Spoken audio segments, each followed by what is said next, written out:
Rastan sous les bombes, ces images auraient été tournées ces derniers jours dans ce bastion des rebelles de l'armée syrienne libre, qui tente de défendre la ville contre les assauts des forces du régime de Damas. En Syrie, le cessez-le-feu entré en vigueur il y a plus d'un mois est violé quotidiennement malgré la présence dans le pays d'observateurs de l'ONU. L'incapacité de la mission des Nations Unies à faire cesser les violences a été illustrée la semaine dernière par 2 vidéos amateurs qui ont largement été relayées sur internet. La première aurait été filmée mardi lors d'un rassemblement funéraire à Khan Sheikhoun. Elle montre un observateur des Nations Unies rampé à terre pour échapper aux balles tirées par les forces de sécurité, avant d'être secouru par des civils. La deuxième témoignerait quant à elle de la manifestation qui s'est déroulée vendredi à l'université d'Alep. Des images sur lesquelles on voit des étudiants se faire passer à tabac par des hommes en uniforme, sous le regard impuissant d'un émissaire de l'ONU calfeutré dans une voiture. La mission d'observation est donc de plus en plus décriée, comme le montrent ces banderoles déployées lors de manifestations organisées récemment à travers le pays. À Al-Kouzaïr, les habitants ont ainsi demandé aux observateurs de ne plus revenir, leur dernière visite dans la région ayant semble-t-il été suivie d'une violente campagne de répression. Et outre leur incapacité à enrayer les violences, c'est également l'attitude des bérets bleus qui est critiquée. Certains les accusent en effet de ne pas travailler avec les activistes sur le terrain. Dans cette vidéo tournée à Dera, l'un d'entre eux refuserait ainsi de répondre aux questions d'un militant de l'opposition.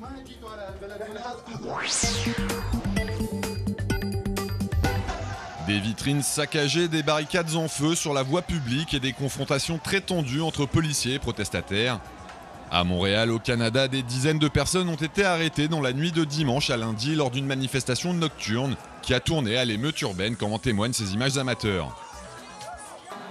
Les étudiants du Québec protestent depuis plusieurs mois contre la hausse des frais de scolarité décrétée par le gouvernement local.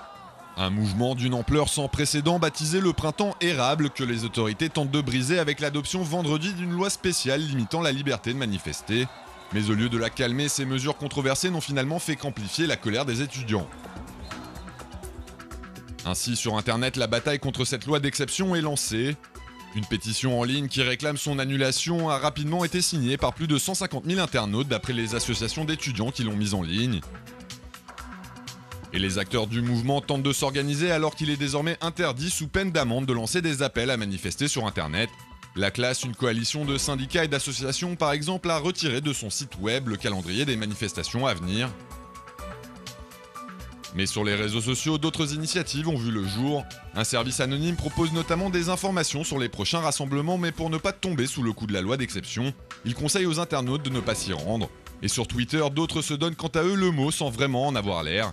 Cet utilisateur affirme ainsi que mardi, il ne sera pas sur la place des festivals de Montréal, où est prévue la prochaine grande manifestation.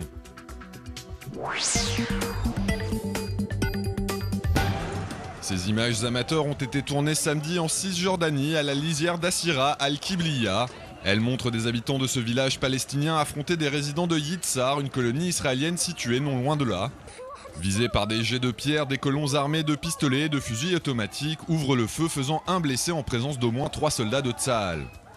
Des vidéos diffusées sur internet par B'Tselem, une organisation israélienne de défense des droits de l'homme qui a porté plainte contre les tireurs, tout en dénonçant l'attitude des militaires israéliens. Ces derniers semblent en effet être restés passifs alors qu'en principe ils auraient dû intervenir pour rétablir l'ordre.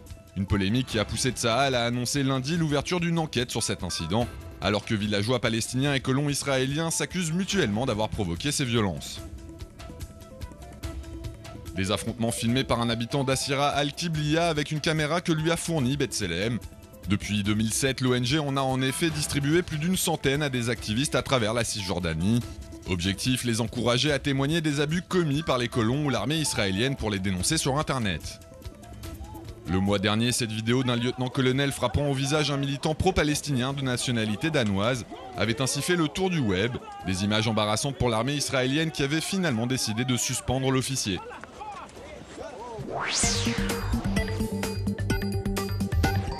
Pour faire sa promotion en ligne, une célèbre marque américaine de boissons gazeuses a réalisé une campagne virale étonnante. Elle a en effet demandé au meneur de l'équipe professionnelle de basket de Cleveland, Kyrie Irving, de se déguiser en vieux monsieur et d'aller affronter des jeunes joueurs sur un terrain municipal. Une initiative amusante qui aura piégé plus d'un basketteur présent sur le terrain et que les internautes peuvent découvrir dans son intégralité sur les sites de partage.